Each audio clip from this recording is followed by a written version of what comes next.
Hello guys, welcome to the Trading Parrot. I was wondering what is the relation of Bitcoin versus rising wedges. Rising wedges are bearish patterns where, like for example, this one that we had from around July 2021 until beginning of November 2021.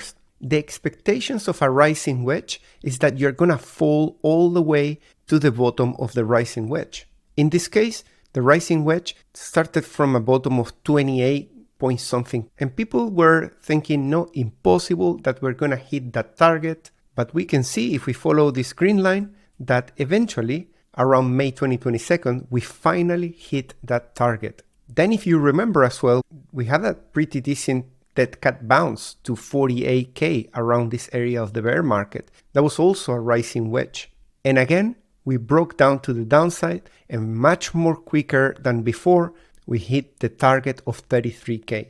Later that year, we built another rising wedge, this time from June to around mid-August of 2022, and again, we hit take profit area from around September 2022. That was very quick as well. If we focus on the most recent price action on the daily chart of Bitcoin, you're gonna notice that we are right in front of a rising wedge once more.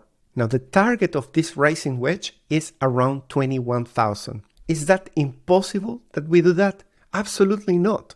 In fact, we have a CME gap starting from 21,000 all the way to 20,000. Does that mean that tomorrow we have to break down and go all the way to 21? No, not necessarily. If we extend a little bit more the rising wedge, we can see that we could even do another push to the upside to 33.5. and then potentially dump from there.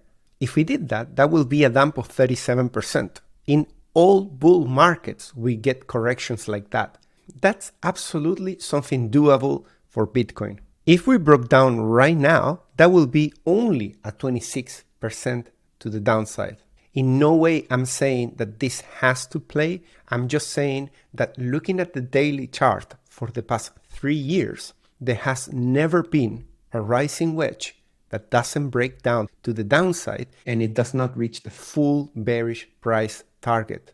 Past performance cannot guarantee the future, but statistically speaking, this has a pretty intense likelihood of playing out. Thanks so much for watching. I'll see you in the next one. Take care. Bye-bye.